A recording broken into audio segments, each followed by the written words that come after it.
Greetings, loyal goblins. We're back with the Esoteric Book Club podcast, coming to you from the deep woods of West Virginia. Tonight we're talking about Bigfoot, time bubbles, and Saxon Sorcery and Magic. So strap in, it's about to get weird. This month's articles come from an unlikely source.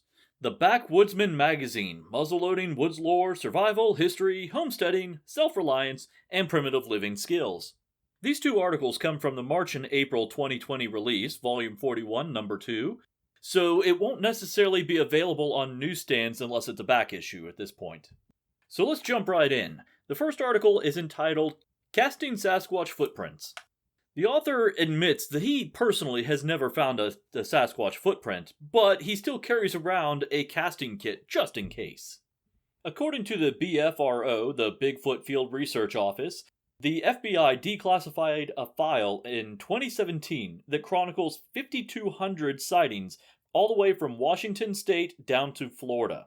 The author posits that woodsmen are better acclimated to the forest, and therefore they spend more time there, and they're more likely to find a footprint. To prepare for the eventuality of finding a Bigfoot footprint, the author goes into 3 different materials that are used for casting. Plaster of Paris, which is the most common and most frequently used. Dental stone, which has very similar properties, is denser and typically costs just a little bit more than regular plaster of Paris. And liquid silicone, which is used by law enforcement because it flows a bit better and gets into small cracks. It has a better retention of things such as dermal ridges, which are similar to fingerprints but on feet. Once you've figured out what type of casting material you're going to use, you need to have a way to transport it and all the other materials necessary to get it processed. Basically, wrap it up in a plastic bag, use a 3 ml or greater Ziploc bag, and carry a bottle of water with you. Now, the suggestion that the author made that I've not heard before, which actually makes a lot of sense, is to carry a travel-sized can of hairspray. Why would you want this, you might be asking? It's the first question I had, obviously. And the idea is that you use the hairspray to spray the lining area of the footprint itself. And this will prevent the plaster from sticking to small debris such as dirt, sticks, leaves. That way it's a lot easier for you to clean the footprint when you're done. And it's an inexpensive method to prepare it this way. So, you found a footprint. You're all excited and ready to start casting right away so that you have proof of what you found.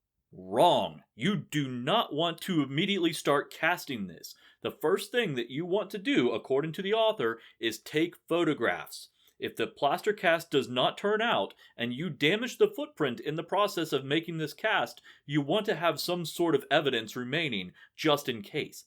It also gives you further evidence of the surroundings, the terrain, the trail itself that it was found on, and other incidental pieces of evidence that you may otherwise have missed. So you've taken photos and video and logged the GPS coordinates. Now it's time to actually start casting this footprint. The first thing you want to do is not necessarily make the mixture. What you want to do is build up a barrier or a wall around the footprint so that when the plaster overflows the actual impression itself, you still have a way to get depth to the casting. Only once you have this barrier built, it's when you want to actually start mixing the plaster. You get it all together, you mix it in that plastic bag that you carry with you, and you get it to a consistency where it's a thin slurry. You want to give it plenty of time to set up, so as soon as you get this mixed properly, you want to very gently start pouring it into the footprint. You want to pour it from one end to another to make sure that the entire track gets filled. Once it's like that, you just let it sit for half an hour. Do not touch it. You want to make sure that this has started to solidify before you even make an attempt to pull this from the ground. Once the first half hour has elapsed, you want to very, very carefully start to pry this track from the earth. When you do, flip it over so the track is facing upward, and what was originally the top is now the bottom. This is going to give portions of the cast that were not originally exposed to the air a chance to begin to dry and solidify. After a few minutes, you can wrap this up in newspaper and begin to transport it home. Once you have it there, you can actually clean the footprint from other debris that may have accidentally been stuck to it with a toothbrush or a soft bristle paintbrush. Congratulations, you now have your own Sasquatch footprint. While this article was informative in itself and entertaining, what really surprised me was the credentials of the author of this article. These weren't listed until the end, and this is what I found the most fascinating. The author's name is Craig Messner. He's a former military police officer, 30-plus year veteran New York Police Department sergeant. He has a Master's of Science in Criminal Justice, and he's a former Department of Homeland Security instructor and FBI certified latent print technician. This guy isn't just someone who hunts Bigfoot for recreation.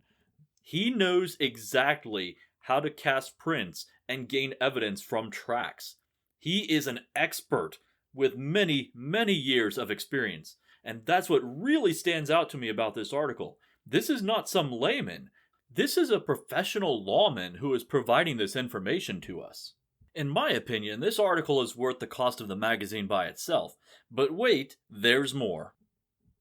Now, we get to talk about time bubbles. The author of the next article goes only by the name Bob C.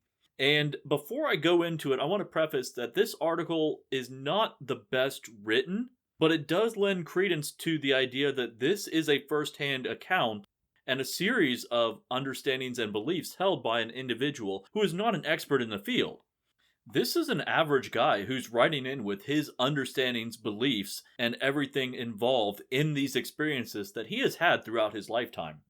So without further ado, I present to you the rest of the story about time holes. What the author proposes is that there are holes in time that float through physical matter in the way that bubbles float on the surface of the sea. They don't really have any control over their movement or where they end up, they just sort of flow on the current, and that's why they show up at random and create random events. Now, some of these bubbles are one way. You can look through them, but the things on the other side can't look back. Some time bubbles are two-way, which means that entities on both sides of this time paradox are able to interact with each other simultaneously. Furthermore, if these bubbles are large enough, they can actually serve as doorways, transporting physical material from one point in time to another.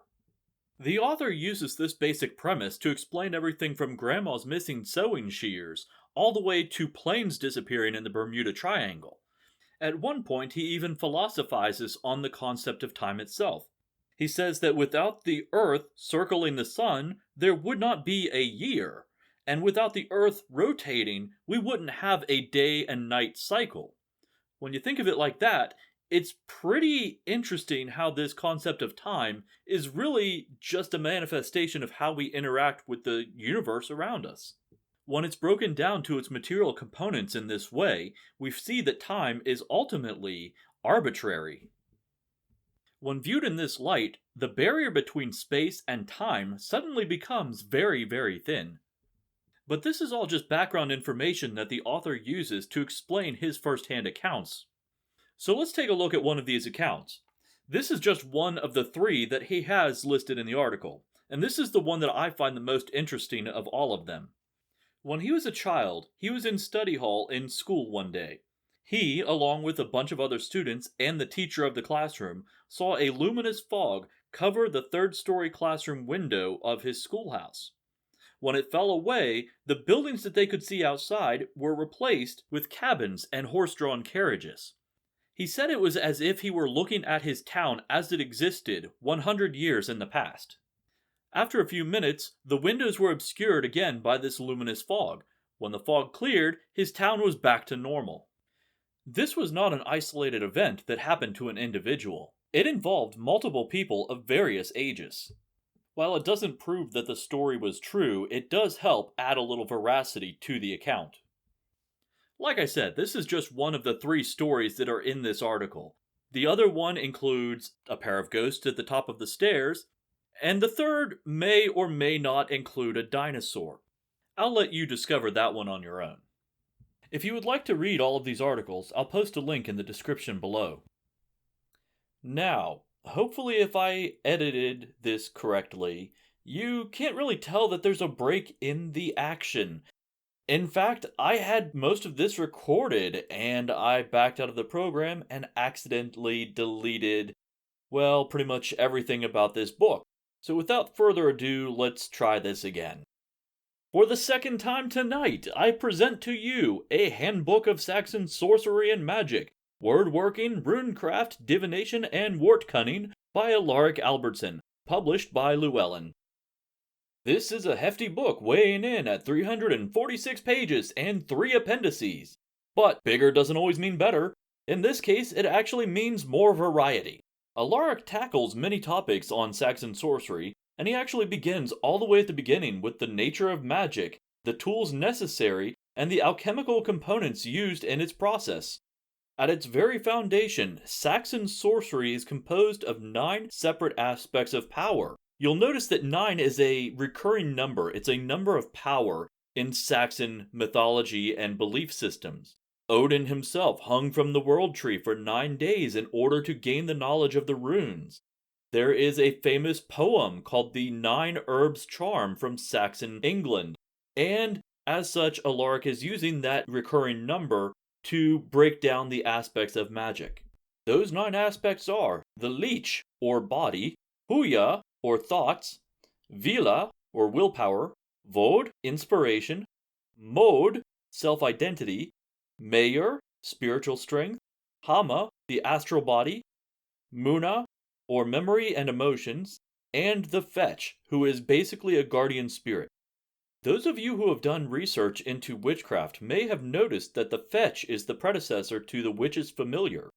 All 9 of these aspects need to be in balance for the sorcerer to gather power, but power by itself is useless without a way to direct it, and that is where the tools come in. Most practitioners will eventually gather a selection of tools that they prefer to use for their own working. But here Alaric describes the basic tools necessary for traditional Saxon magic. They include the altar, a wand, a staff, a mortar and pestle, a cauldron, and a sayax, or a Saxon knife. These tools don't seem too much different from modern witchcraft tools, and that's because ultimately they all have a very similar origin. This book primarily covers Anglo-Saxon England, but the Saxons originally came from an area in Germania, commonly around the Rhine River. Because of that location, they had a combination of both heathenry and Celtic beliefs, so you get a lot of spillover between the two groups. Beyond the basic tools, we start to look at the alchemical components that are used in sorcery. Now, this list is way too expansive for me to go into in this podcast, but I am able to give you a basic rundown. You're looking at base material components, the very elements of sorcery itself. You're looking at things such as herbs of various types, mead, and even just basic iron in some form or fashion. Once you have the alchemical components combined with your tools, you can empower them with the 9 aspects of natural magic. The next section of the book goes into specific applications, and it begins with the very basic of Futhorc. That's right, I said Futhorc, not Futhark. Most of us know Futhark as the Germanic and Scandinavian language system commonly known as runes. Futhorc, on the other hand, is the very specific Anglo-Saxon variation of that language used in Anglo-Saxon England. As with most alphabets associated with a living language, the Futhorc had to adapt to the changing vocalizations used in England with the Angles, Jutes, Picts, and Celts. With all these combined languages, you started to get different vowels and vocalizations that you really needed to create new symbols to represent. As a result, you get a set of runes that is familiar to us, but far more expansive. The section on runes honestly takes up a majority of this handbook. That said, Alaric goes into far more detail in this book in one chapter than most singular compositions on the subject. He provides a fully translated copy of the Anglo-Saxon rune poem, he outlines the ways you go about creating your own rune set, and then he does a full detailed transcription of each individual rune and how it's applied to divination. Runes aren't limited to divination though. You can use them as magical components and, in fact, use them as spells in themselves. There are several ways to do this. But the first thing you have to remember is to be very, very specific in what you are attempting to accomplish using runes. Using qualifying words such as bigger or better are not necessarily specific and could have unintended results. For example, you may be creating a rune to get a better job. But what does a better job actually mean? Does it mean better work satisfaction? Does it mean higher pay? Does it mean that you really just don't like your boss? You have to be specific when you go to create a spell. When you go to create a rune spell, there's 3 different formats that you can use: rune staves, bind runes, or what the author refers to as helms or shield runes. Rune staves, as elaborated in this book, are not the same as Icelandic rune staves, which in fact are about 500 years younger than the ones listed in this book. The rune staves described here are essentially creating a sequence of runes in a specific order to achieve a designated result. Conversely, bind runes are when you combine one or more rune sigils into a single emblem. The logo for Bluetooth technology is in fact a bind rune once used by Harald Bluetooth, King of Norway. Finally, rune helms or shields are a radial design in which runes are used in repetition to create a desired effect. The most famous one is probably the Ægishjálmr, commonly known as the Helm of Awe. As you can tell from listening to this, runes are essentially a written form of magic. The next section of the book goes into vocal magic, known as Galdor. Galdor encompasses a large selection of spoken magic ranging from single words of power to elaborate epic poetry. The creation of Galdor actually relies heavily on poetic techniques such as rhyme, meter, alliteration, and repetition. This is very much a chapter on how to write the verbal components for your spellcraft. Moving on, we come to the next chapter on wart cunning, which translates into plant knowledge or plant lore. This encompasses both the magical and medicinal uses of a variety of plants. Most of those that are listed in here are specific species, but there's actually 2 entire families of plant that are heavily documented in their use. The allium family, including garlic, leeks, and onions, are heavily used for curative purposes and protection. Garlic isn't just used for vampires, it's used to protect a household from a wide range of undead. The other plant family listed is Artemisia, which includes the plants wormwood and mugwort. These are either ingested or burned to help those who are either seeking visions or wanting to enhance meditation. This moves us into our next section on Wheelung, or Saxon divination. I'm sure there were many forms of divination in use, but the 2 that are listed here in the book include seething and scrying. I'm sure many of you have already heard about scrying. It's essentially looking at a reflective or semi-reflective surface to allow yourself to get into a meditative trance and start to seek visions. Seething, on the other hand, may not be a term that you are familiar with. It's a process of divination in which you begin with meditative trance and eventually move into astral travel. This is where several of the 9 aspects of natural magic come into use, specifically the Hama, or your astral body, and the Fetch, your guardian spirit. Your Hama represents the spiritual presence you have while in astral travel. The Fetch serves as a companion and a guardian while you're in this altered state. Once you've learned the basics of all of these techniques previously listed, that's when you can start getting into the real magic. The last chapters give loose guidelines for the main topics that magic is typically used for: love, health, and money. Each section has its own basic examples that serve mostly as a guideline for creating your own workings. Once you finish this book, you'll have all the direction you'll need to start your path as a Saxon sorcerer. What I found to be the best takeaway of this book is that it serves as a fantastic primer on rune work in general, not just Anglo-Saxon rune work. All of the principles in this book can be applied to Icelandic, Scandinavian, and Germanic rune work. The rest of the book serves as an excellent snapshot encompassing all of the magical practices in Anglo-Saxon society. If you want a complementary magical practice to go along with heathenry, but you don't want something that is overtly Scandinavian in nature, this book is the place to find it. If you want your own copy, I'll have an affiliate link posted below in the show notes. That concludes another moon cycle of the Esoteric Book Club. I'm your host Jason, and until next time, remember, stay weird.